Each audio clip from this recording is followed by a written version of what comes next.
It's 2005 and Tyra is making bank, pun intended.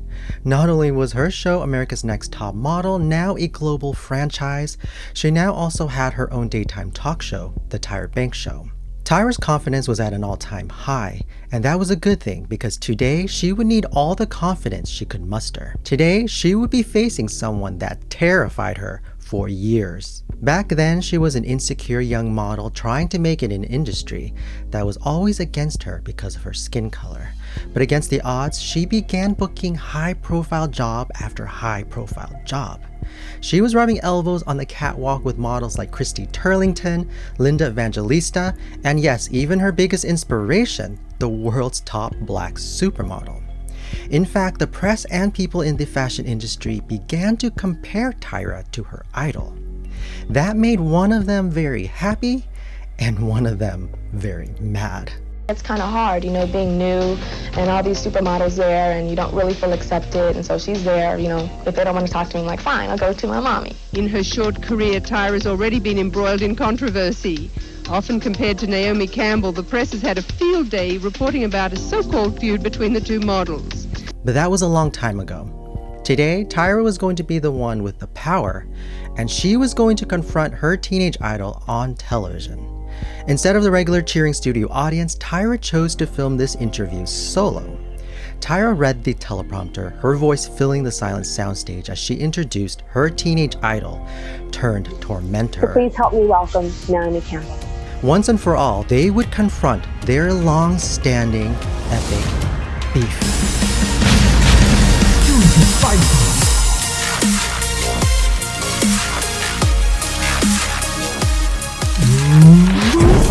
Welcome to Stale Old Beef, where I resurrect dead old beef for your entertainment. Today we have a heaping serving of supermodel beef between Tyra, the Smize Banks, and Naomi, the Walk Campbell.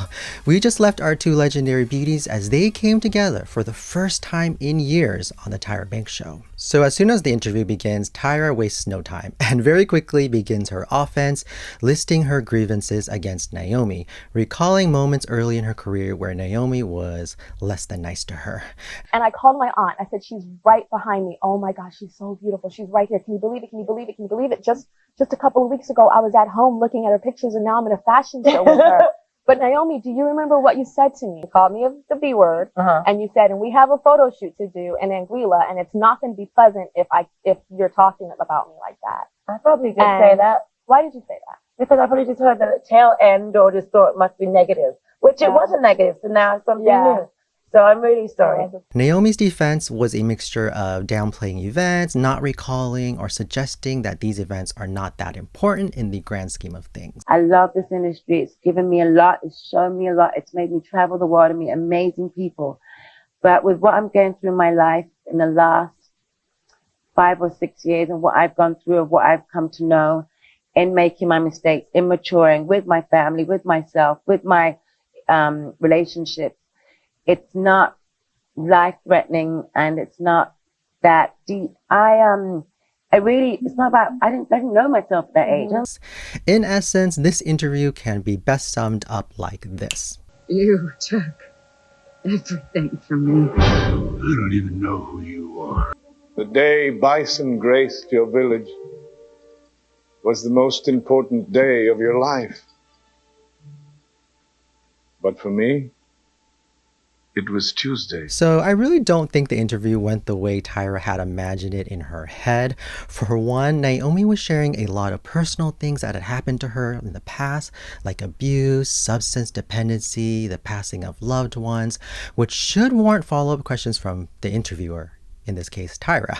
But Tyra kept trying to redirect the conversation back to the alleged bullying, which was awkward to say the least. Compared to these deep issues that Naomi was talking about, Tyra's complaints did come off as kind of trivial, as they really just boiled down to Naomi being abrasive and mean to her, and possibly getting Tyra fired from some jobs. The interview also brings us this little nugget here about America's Next Top Model, which did not age well at all. That rivalry has made me start America's Next Top Model because I said I will never be what that represented. Right. And I went 100% against that and said, no matter what people say or do or try to look at women as marionette puppets that they want to create this bickering and this battle and this fighting that we have to be bigger than that. More on that later.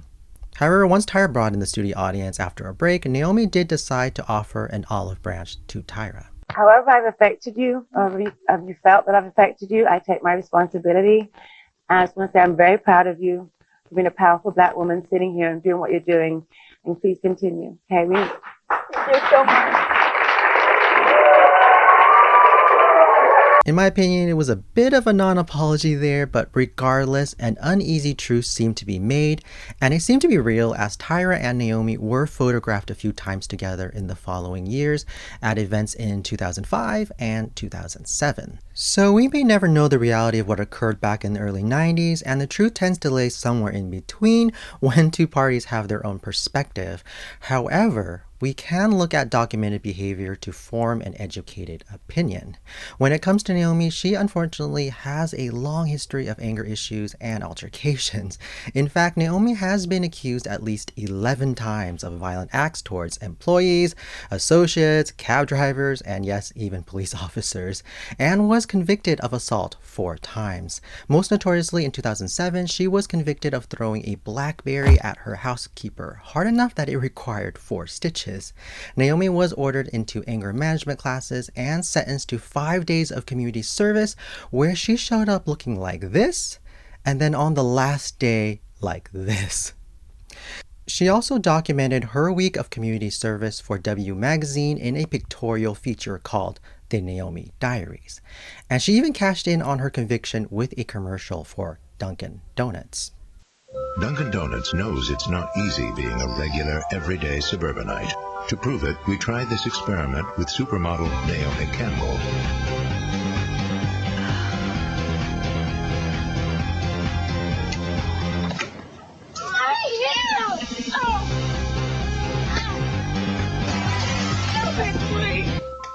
Made for the regular, everyday folks. New, freshly brewed iced tea. America runs on Dunkin'. And after a string of other accusations, Naomi was photographed wearing a t-shirt that read on the front, "Naomi hit me," and on the back, "and I loved it." Yeah, something tells me that Naomi was not really remorseful for any of these incidents. Naomi was also involved in some shady business with some uncut diamonds in 2010, and then also she had some questionable ties to Jeffrey Epstein that surfaced in 2020.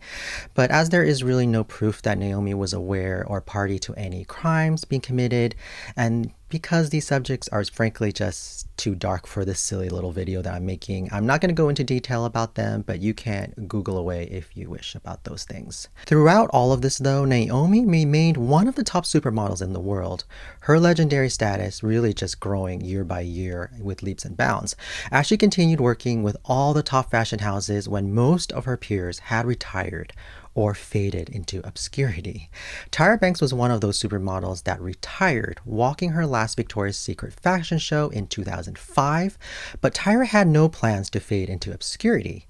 Instead, Tyra produced and appeared in 307 episodes of America's Next Top Model over its 15-year run, and 933 episodes of The Tyra Banks Show over its 6-year run. That's a lot of content to be proud of, but also a lot of content to get canceled over.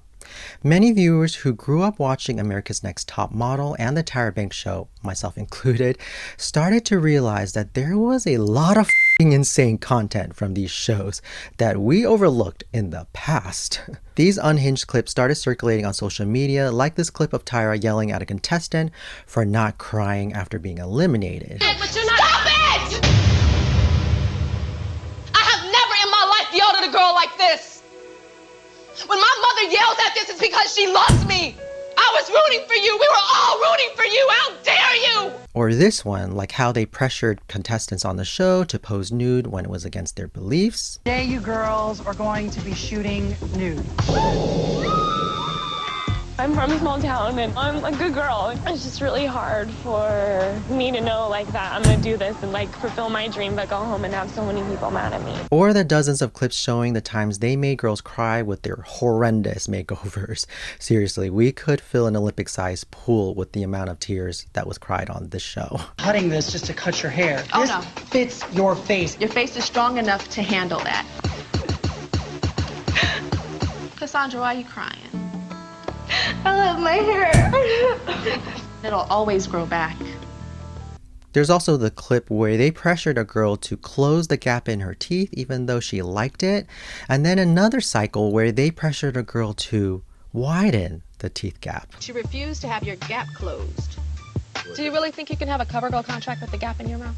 Yeah, why not? This is all people see. It's Easy Read's beautiful CoverGirl. It's not marketable. Yeah, just a little bit is okay, but I don't want to completely close it. Well, I guess she just left the gap wide open for another girl, baby. I agree. One of the most shocking clips, though, shows when they had a photo shoot where all the models portrayed another race. Yes, that is blackface you are seeing. And who could forget how they documented a contestant cheating on her boyfriend and then filmed the whole conversation where she comes clean to him. I don't know you. This happened last night. You've changed. You're not Shandy. Didn't you think back to everything we've been through? You think about how we wanted to be together forever. Then you throw it away.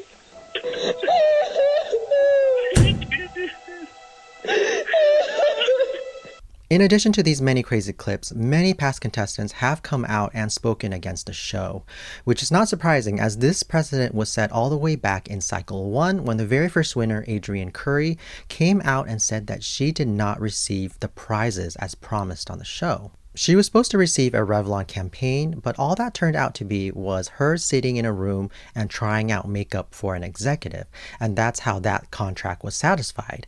And supposedly she was supposed to be paid for $15,000 for this job, but she allegedly never received that money. Additionally, Adrienne described how once America's Next Top Model stopped working with the modeling agency from the cycle that she was on, they stopped sending Adrienne out for jobs. And when Adrienne reached out to Tyra and the producers for help, she was left on red. And this is why Adrienne decided to do reality TV instead of modeling. In fact, over the 24 cycles of America's Next Top Model, although there are some minor success stories of former contestants becoming reality stars, actresses, or models, the overall consensus is that America's Next Top Model hurt contestants' modeling careers more than it helped, as some clients and casting directors would not want to associate their brand with a reality show. And before you think that the craziness only applied to America's Next Top Model, the Tyra Banks Show was not far behind in insanity. Remember when Tyra cosplayed as a homeless person? We're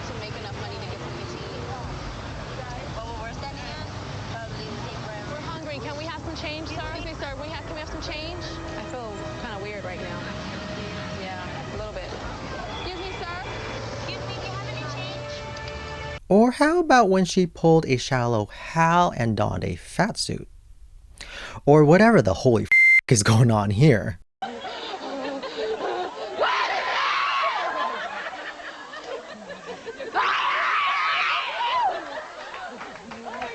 Yeah, I have no explanation for that one. Your guess is as good as mine. With all these clips building momentum online, Tyra addressed them in 2020, tweeting, quote, "Been seeing the posts about the insensitivity of some past America's Next Top Model moments, and I agree with you. Looking back, those were some really off choices. Appreciate your honest feedback, and I am sending so much love and virtual hugs." End quote. Another non-apology of sorts in my opinion. Seeing the tide turning on Tyra, Naomi reignited the feud briefly that same year when she posted a link to an article titled, "Here's Why Fans Are Starting to Think Tyra Banks is the Real Mean Girl, Not Naomi Campbell." But maybe Naomi shouldn't throw blackberries in glass houses, because Naomi also had a less well-known modeling competition show that aired briefly in 2013 and 2014 called The Face. The show aired 2 seasons in the United States and 1 season each in the UK and in Australia. The premise of The Face was that Naomi and 2 other supermodels would each mentor a team of models. Each episode there would be a modeling job, and then the winning team would be safe. The mentors of the 2 losing teams would have to nominate a bottom girl, and then the mentor of the winning team would decide who went home. Overall, Naomi treated the girls competing fairly well, except for the time she laughed at one so hard that she started crying. 8 works like a man. I mean, 13 looks so gracious.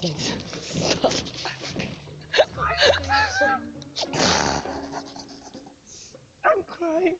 That one.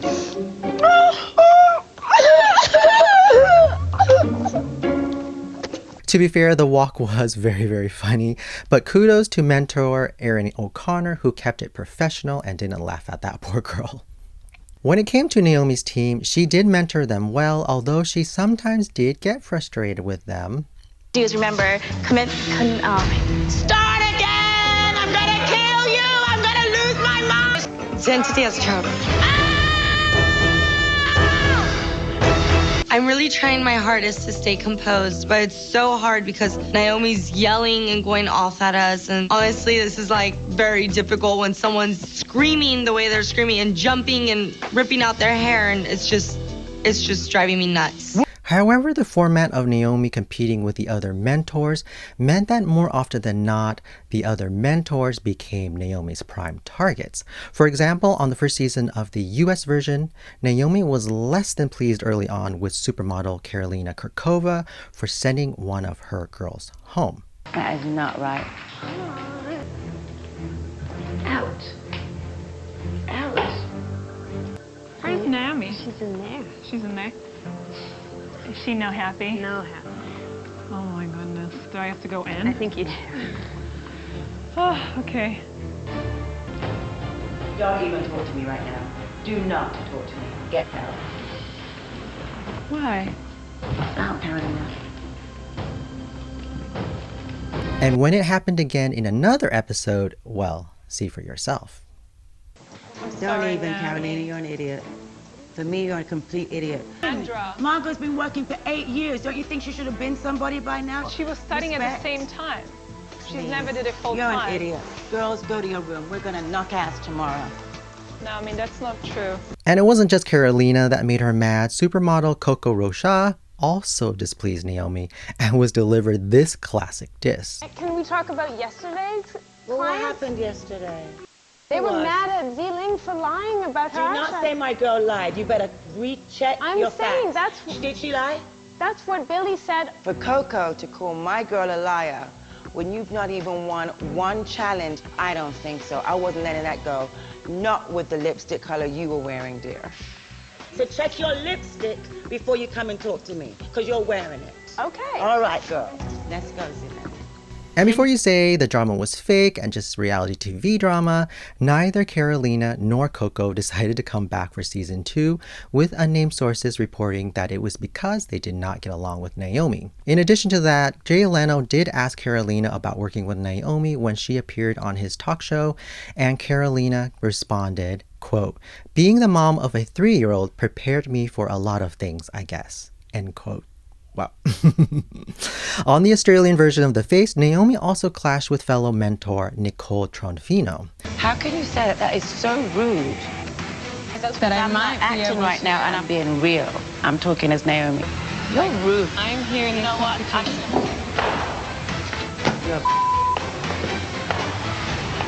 Ruth is the smaller than Anushka, and she did not touch it. Naomi, we know modeling for Cavalli and Versace and Dior for fittings. Don't compare. Wait a minute. Don't compare. And they don't shorten your compare dress. They would yourself never to me. They would ever. never make you You walk are in a not dress on my that level, much Nicole. longer. You never will be on my level. Do not compare yourself to me. After filming the show, Nicole was quoted by TV Week magazine as saying, quote, "Naomi continued to break me down every single day. I tried to handle it as diplomatically as possible. I would never say anything like the things she was saying to me. It was crazy," end quote. There's also one more juicy tidbit from the face, but I'm not really sure I should tell you because it's a little bit juicy and a little bit trashy. So I don't know if I should tell you unless you really want to know. Really, unless you force me to tell you. Okay, so on season 1 of The Face, the US version, one of the models that Naomi mentored was a former Miss Universe contestant who represented China, and her name was Luo Zulin, and apologies if I'm butchering that. And then for 5 years, Naomi had been dating a billionaire named Vladislav Doronin, and apologies if I'm butchering that as well. But after the first season of The Face, Naomi and Vladislav broke up. And then 1 month later, who did the paparazzi catch on vacation with Vladislav? Well, none other than Naomi's protege, Zaylin. And then shortly after that, Zaylin's modeling agency dropped her and cited that Zaylin was unprofessional, and that's the reason why they were kicking her to the curb. But rumors, of course, circulated that it was really Naomi who pressured them to drop Zaylin, which sounds very, very familiar to the things that Tyra was accusing Naomi of doing back in the day, right? And then more recently in 2020, Vladislav actually sued Naomi for millions of dollars, citing that she had kept some of his property and that he had given her a loan in the past that she did not pay back. And all I can say is, are all billionaires just this petty? Because it seems like all billionaires are just petty Peter Pettigrews, you know what I'm saying? Yeah. Through the years, Tyra has been asked about Naomi many times, and some of the times she has answered. And so, it wasn't fair to Naomi, but her response was, should I say, I'm very scared of her. And then there was a commercial break, and then she came back and she said, you know what, I'm sorry. And oh my God, I just cried like a baby. So to hear that apology, meant the world to me. She has no idea what that did for me. Did a lot. Thank you, Naomi. Yeah. Truth to it. That it wasn't a rivalry, and I'm very sensitive to that word, because a rivalry is with two equals to me, whereas one was very dominant. She was a supermodel, and I was just some new girl. As much as I was booking every single fashion show, people didn't know I was going home at night crying my eyes out because the woman that I was looking up to seemed like she just didn't want me to be there and was doing everything in her power to make me go away. The adult me understands that she was reacting to an industry that was all about a token. Because there's only one spot available. Only one spot available. Naomi Campbell had a little thing. Yeah, it was very difficult. It's really difficult. Yes, I had it on my talk show many years ago, and I talked about the pain. Again, it was a little bit more. I remember that. Y'all got rid of the whole audience. Yes, it was just us two on the stage, and I was still a little bit of a little girl. And not understanding the system as much. This was over 10 years ago. And I say little girl, I mean in my head. I was a grown woman, mentally. And I was like, why did you do this to me? And I still didn't get it. And I don't know, 2 years ago, I was like, you know what? She was a victim and just trying to still keep her job. And she had strong reactions and crazy reactions. But she was just trying to do the best that she could. I remember you told Vanity Fair she scared you. Yeah, she did. What did she do to scare you? I don't want to talk about that, but there was a lot of stuff that I was not very comfortable. I think that two women of the same ilk, women of color, have to be pitted against each other, and that's something I always felt back then. You can have more than one woman of color in a fashion show. Unfortunately, back then it was like, okay, we'll just have one, so the other one would feel like, oh, she put me out. Right. And when I did Tyra's show, we cleared that up. And, I'm very proud of Tyra. What she's done with America's Next Top Model, which is now all over the world, is a great achievement. She should be extremely proud. I'm proud of her. I'm proud to know her. So where do I stand with the Tyra versus Naomi beef? In my opinion, That's my opinion! Since it is well documented that Naomi has a violent temper, and we saw how she treated her fellow mentors who were competing against her, I don't think it's a very far-fetched idea that a younger and even more impetuous Naomi Campbell could have bullied Tyra. So Tyra threatened Naomi's very livelihood when the industry only had room for one black supermodel. And I highly doubt that Naomi wouldn't have done everything in her power to stop that from happening, including getting Tyra kicked off jobs. So I don't really think that Tyra made this stuff up. With that said, I do think that the feud speaks to a larger problem. I think both Naomi and Tyra are victims of a vicious, dark fashion industry where models are simultaneously abused and glorified. I believe the traumas that they were both subjected to were internalized, and then they both perpetuated it further as cogs in the dysfunction that is the modeling world.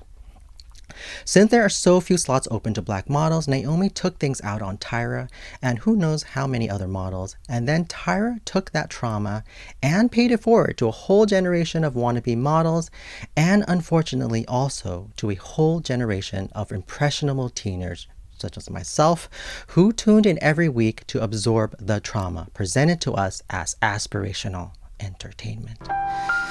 And with that, I leave you guys until next time.